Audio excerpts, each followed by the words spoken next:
Hello, ladies and gentlemen, and welcome to the True Potential Portfolio's Key Themes discussion for April 2022.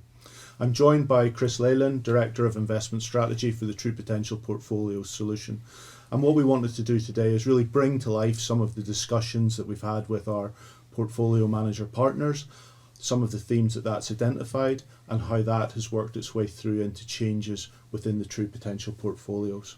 So maybe firstly, Chris, if we think about the backdrop, certainly the first 4 months of 2022 have been challenging from a number of perspectives, be that from an asset market perspective and be it from a geopolitical perspective. Absolutely. No, look, I think realistically, as you said, it's been a very, very challenging start to the year. I think if we think about, why is that? Really, as we came into the year, I guess the big almost regime shift that you saw was a move from having interest rates being very low, inflation being very low, to a shift now where inflation is very high. We all see that in the news every day. We see that with the various different things that we're buying, we're consuming. To bring that to life, I suppose what we've seen is inflation rates at a CPI level in the US at 8.5%. Yeah. Here in the UK, we're around 7%. Yeah, and certainly that is having a change in how central banks are thinking about it and thinking about dealing with it, moving from that transitory discussion last year to something now that needs to be dealt with from a monetary policy perspective. Yeah, you're exactly right. I mean, the key thing that central banks are trying to do is to raise rates to dampen demand, where then you start to see inflation come down overall. I think, if we think about sort of what we see around inflation and the discussions that we've been having with our managers, the reality is that we see inflation remaining high as we move through this year, but starting to drop down as we reach the end of the year. And as we move through next year, then going back down to probably just a little bit higher than the central bank's target. So obviously Bank of England's 2%. And when we've been discussing that, there's some changes or some differences at a regional level as to how certain banks are thinking about that and some of the implications that has in terms of here in the UK. Clearly, we've got the energy price cap changes again in October. We've got the war in Ukraine really having a detrimental impact on energy prices from a European context. Yeah, absolutely. I think you're exactly right. I think if you look at the trajectory of where inflation could get through in the UK, it is maybe a little bit different to, say, the US, which is the region that all investors watch, where actually potentially you may well have reached peak inflation, whether it's this month or next month. But when you look at the individual components that make up the inflation print overall, you can start to see some of those figures roll off. Yeah. So in the US, you certainly could start to see that 8.5% level that you talked about just then start to come down, and that's exactly what we think will happen. I think in the UK, the picture is a little bit more muddied in the sense that you have the energy price cap removal when we reach October. And we know that will have an effect on, we've already seen the effect on energy prices. We've seen that both ourselves with our own bills. And then in Europe, in some ways, what you've got is something that's a little bit different just because of the Europe-Ukraine war that we have, or the conflict that's happening there, and the potential on how that affects supply chains overall. And I suppose that's where we're seeing central banks react differently in terms of the trajectory of interest rates and how the market is pricing those coming through. If we look at just yesterday in the US market, we saw the US 10-year hit 3%, so a figure that we haven't seen for quite a few years. But that's certainly influencing how asset markets performed in the first 4 months of this year.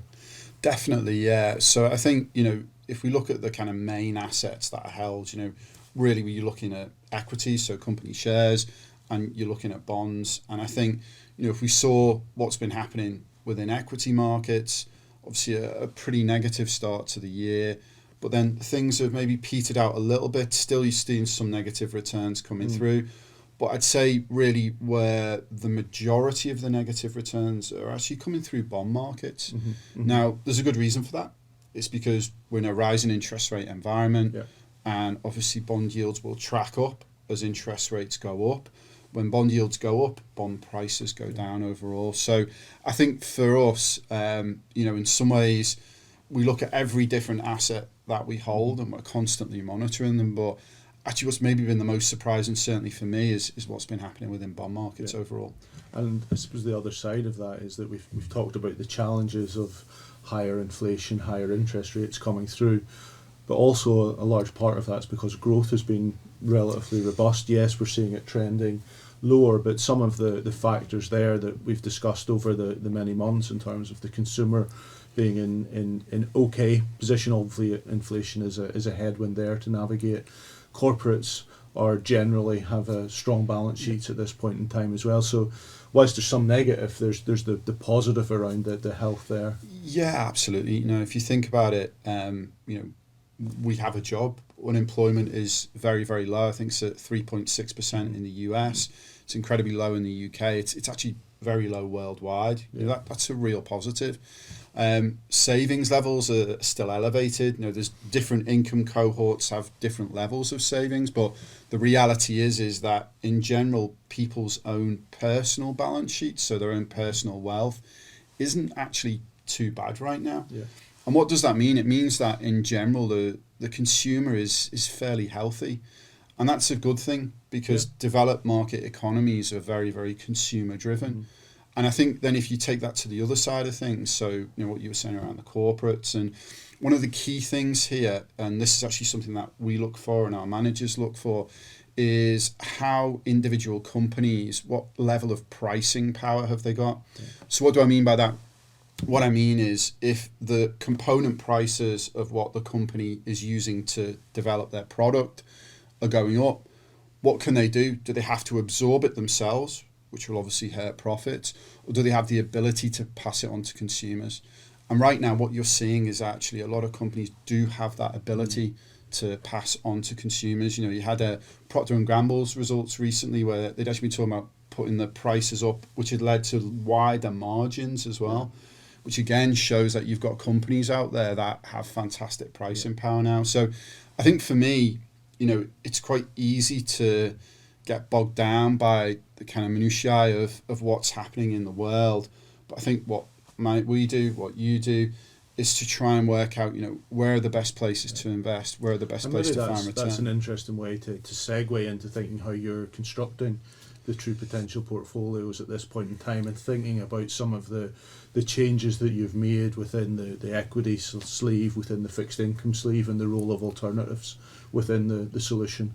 Yeah, it's a good question. So I think if we think about how we're positioned within the portfolio as a whole, and then I'll drop into the trading that we've been doing recently. So right now we're positioned to be mildly overweight equities, so mildly overweight company shares. When we look at that weighting has come down a little bit since the start of the year. And within that weighting, is there a preference for a certain type of equity or region? Yeah, absolutely. So from a kind of type of equity, we prefer what we call value as a style. So maybe just to give people watching that, what kind of sectors are we preferring right now? Quite like some of the more defensive areas. So maybe areas such as healthcare are quite interesting overall. Maybe areas such as, say, utilities are quite interesting. What you are seeing is maybe a move from the kind of more what we describe as more cyclical areas of value.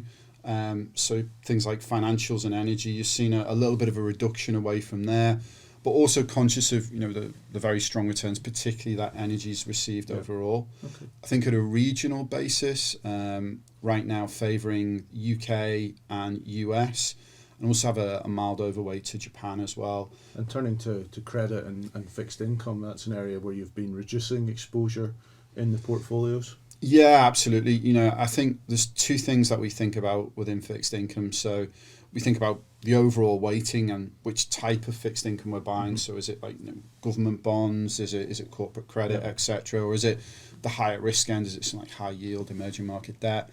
And the other side of things, we think about what we call duration. And duration is really thinking about how long those bonds are in issue for. So what's the length of period in time that you're lending to the government or to the corporate overall? And the reason you focus in on that is because longer duration, more sensitive to the backdrop that we've got today. That's exactly it. So we want to be positioned shorter duration, and we are positioned shorter duration. We want to be either neutral or slightly underweight fixed income overall, and we've been reducing fixed income as we've moved through the year. Again, just very, very conscious that we're in a rising interest rate environment. Obviously, we talked about different regions and how rising interest rates. One of the areas where you have been then more positive on, because the portfolio has to be positive and negative in certain areas, is the role of alternatives within the True Potential portfolio solution. Yeah, absolutely. I'm really pleased with the performance of alternatives so far this year. I think it's been a real asset to the True Potential portfolio performance. Particular areas that are interesting are real assets, anything that has an inflation link, so whether that be implicit or explicit, so something that revalues by the level of inflation is obviously great from an inflation protection perspective. But from our perspective, alternatives, we believe, have done really well.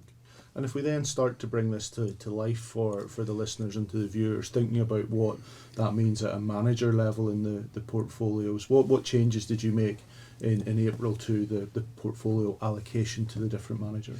Yeah, absolutely. So maybe if I just try and talk generally here, and if clients can then look at their own individual portfolios and they'll be able to see exactly what trades have been made. But within the non-income portfolios, the key addition has been adding to Schroeder. Why is that? Basically, Schroeder have a value bias within their equity. They've been moving that a little bit more defensively, which is attractive to us right now. They are very underweight fixed income. They are the lowest duration manager that we have, and they have a large weighting towards alternatives, and they've really proven themselves within that alternative space overall. So that's the key trade, the key addition that we've been doing in the non-income portfolios. Then the income portfolios, the key additions that we've been making are to our new UBS income strategy and also our new Waverton income strategy. So hopefully for those of you that have watched our podcast, the videos that we've provided for you, you know a little bit about those strategies, but really UBS, it's a way of offering a higher level of income. And for Waverton, it's a way of offering a more diversified stream of income overall. So particularly through alternatives, but also particularly through some of those inflation-linked alternatives, so things like infrastructure, real assets, etc. And in terms of you've been increasing those managers, what managers have you been decreasing over the course of April? Yeah, sure. So over the course of April in the non-income portfolios, so the other side of the Schroeder trade would be a reduction of 7IM. And on the income portfolios, it really is more of a reduction across the board as we seed the managers overall, but we've been reducing Close Brothers, Threadneedle and Goldman Sachs Income Builder. And that's just part and parcel of that ongoing seeding of those new managers, or the funding, exactly, we should say, of those new managers. Yeah. Okay. Well, many thanks, Chris, for joining us and bringing to life the changes that have occurred in the True Potential portfolio solution through the month of April. I hope that's provided you a little bit of detail into the changes that have been made. As Chris says, please go on to your dedicated site and the app, and you'll be able to see those changes that are specific to the portfolios in which you're invested. Many thanks, and we look forward to speaking to you again on the key themes next month. Subscribing to the True Potential YouTube channel is quick and easy. Simply go to the channel on your desktop or through the YouTube app on your phone and click the subscribe button. You can then press the notification bell symbol if you wish to be notified as and when new videos are released. Doing this is a great way to keep yourself updated with market developments and personal finance insights. Thank you to everyone who has subscribed, and we look forward to continuing to help you do more with your money.